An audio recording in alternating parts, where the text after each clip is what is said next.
Oi, pessoal. Hoje o tópico da aula é o teorema do núcleo da imagem, que é um dos resultados principais da álgebra linear.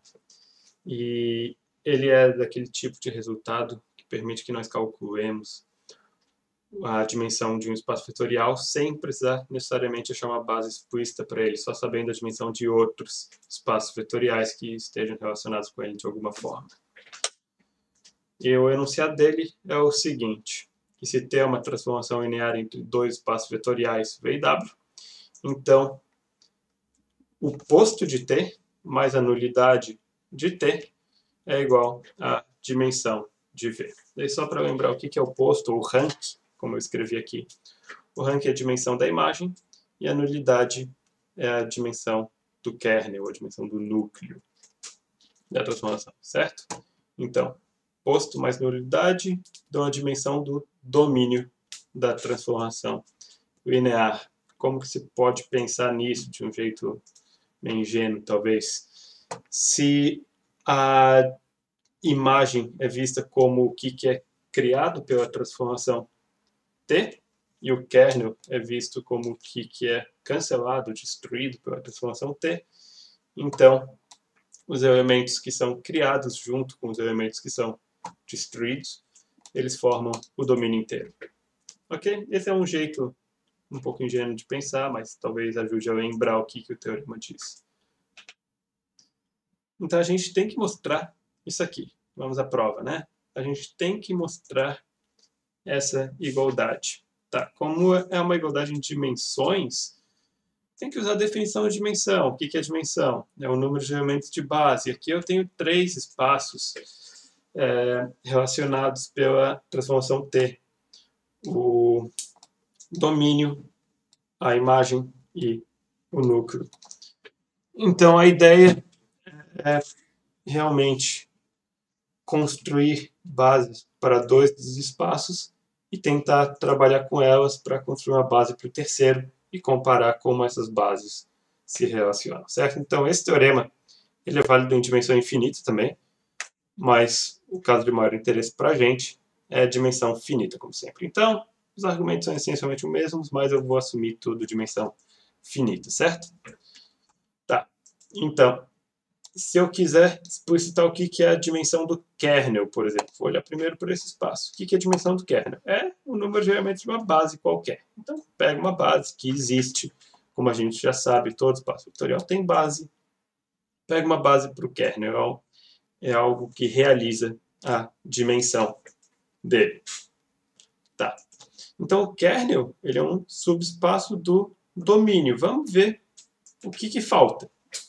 Como uma base de um subespaço é linearmente independente, então pode ser estendida para uma base do espaço inteiro. Ok? Ou seja, a gente pode estender a base do kernel para uma base do domínio inteiro. Assim, adiciona alguns outros elementos. E vamos só separar esses elementos que foram adicionados à base do kernel para construir a base do espaço inteiro. Vamos chamar eles de R, certo? Então eu estou usando até letrinhas aqui que já dizem mais ou menos de que espaços os elementos são base, né? K é uma base do kernel, B é uma base do espaço V, e R é algo que a gente quer relacionar com o rank, com a imagem da transformação T. Então, veja bem, a afirmação que eu quero mostrar é que esse R, bem, o R ele é um subconjunto do domínio e a imagem é um subespaço do contradomínio. Então, não faz sentido dizer que o R vai ser uma base para a imagem. Mas o que a gente faz? A gente primeiro aplica T nos elementos de R e a gente mostra que os elementos de R, após aplicar T, daí vão estar no contradomínio, eles vão formar uma base para a imagem de T. Certo? Então, para mostrar que é uma base, tem várias afirmações. Primeiro aqui, esse conjunto, a imagem direta do conjunto R, é gerador para a imagem. Certamente, esses elementos estão todos contidos na imagem, né?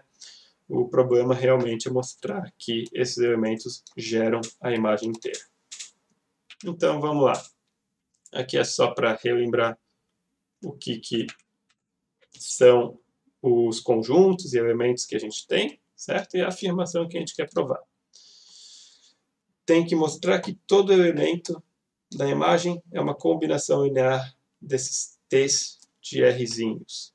Então vamos lá, pega um elemento da imagem, chama ele de W. O que significa o vetor W está na imagem da transformação T? Significa que ele é imagem de alguém pela transformação T. Ok? E agora, por hipótese, esse V está no nosso domínio e a gente tem uma base do nosso domínio aqui. Então, como B é uma base, a gente pode escrever o V como combinação linear dos elementos de B, certo? Os elementos de B são os casinhos, os elementos da base do kernel e os Rzinhos que foram adicionados. Então, V é uma combinação linear dos casinhos e dos Rzinhos, onde o lambda I e μj são certos escalares. Tá. Então, o que eu quero fazer? Eu estou no domínio, eu quero voltar para o meu elemento W. Eu posso simplesmente aplicar T dos dois lados dessa equação. Vamos fazer isso. Aqui é só para relembrar a afirmação que a gente está tentando mostrar. W é T de V, mas a expressão que a gente tinha para V era uma combinação linear dos casinhos e dos Rzinhos. Pela linearidade da transformação T, essas somas e produtos todos saem para fora. Ok? Então, simplesmente escrevo T de uma soma como soma das T's, e eu vou ter produtos de escalares por vetores, os escalares também saem para fora da transformação T. E no fim, pela linearidade, eu posso reescrever essa expressão desse jeito. Tá. Mas os casinhos, eles estão no kernel, né? Porque eles foram escolhidos como elemento de uma base do kernel. Então, o que é T aplicado ao elemento do kernel?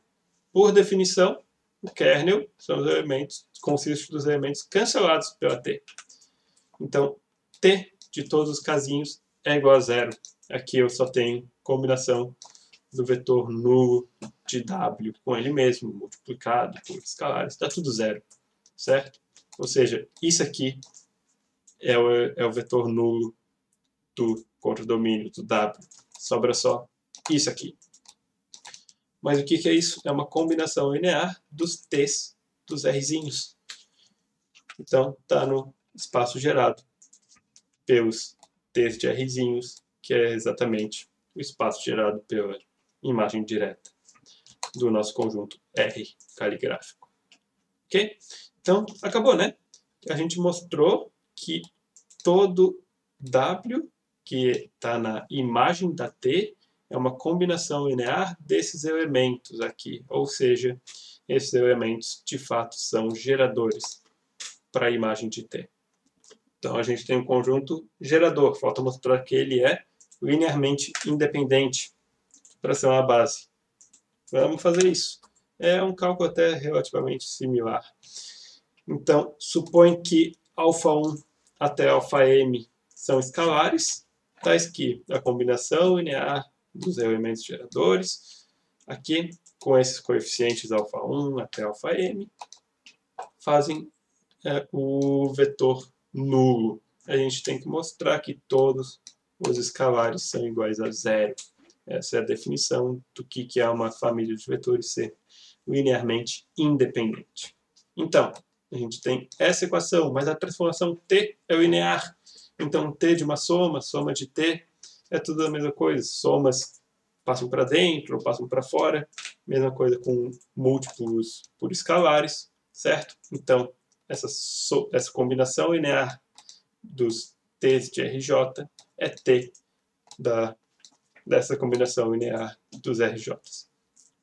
Ok, mas o que é essa igualdade aqui? O vetor zero é igual a T de alguma coisa. O que isso significa? Significa que esse argumento, dentro da transformação T, está no kernel, né? Ele é cancelado pela transformação T, ou seja, ele pertence ao kernel. A definição do que é o kernel. Então, esse elemento aqui pertence ao kernel. Legal. Agora, o que é o kernel? A gente já considerou uma base para ele. Qual que era a base? era o conjunto K caligráfico.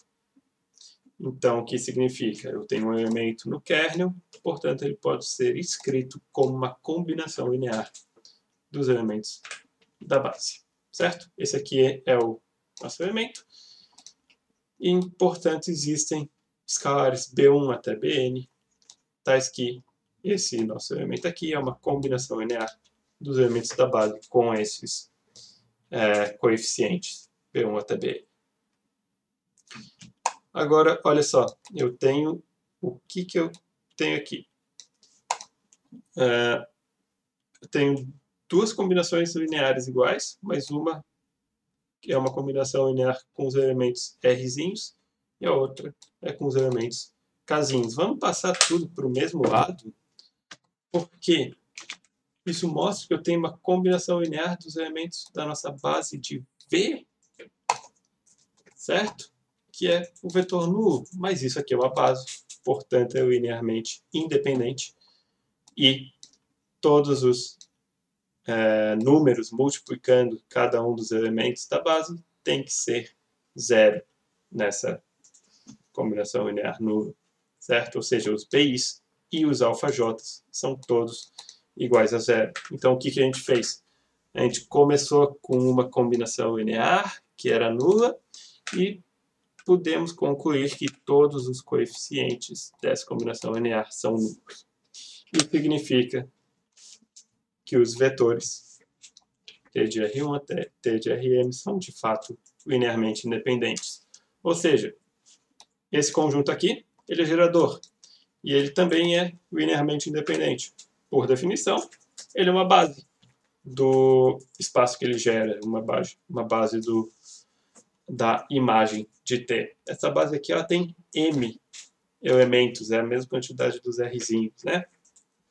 Então, qual que é a dimensão de um espaço? É o número de elementos de qualquer base.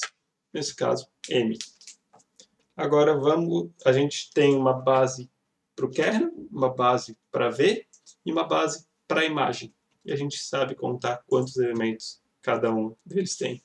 Basta comparar, né? A dimensão de V, por definição, número de elementos de uma base. Vamos pegar a base B, naturalmente. Qual que é a base B? É a base consistindo dos Kzinhos e dos Rzinhos. Quantos elementos tem esse conjunto? Eu tenho N elementos aqui e eu tenho M elementos aqui. Ou seja, esse conjunto tem N mais M elementos. Mas o que é N? É o número de Kzinhos que a gente tem. E os Kzinhos formam uma base para o kernel, formam a nossa base K caligráfico. E aqui, M é exatamente a dimensão da imagem, como a gente já verificou, né? É o número de elementos dessa base aqui. Então, N é a dimensão do kernel e M é a dimensão da imagem. E acabou, né? A dimensão de V do domínio da transformação T é a dimensão do kernel mais a dimensão da imagem. Está aprovado o teorema.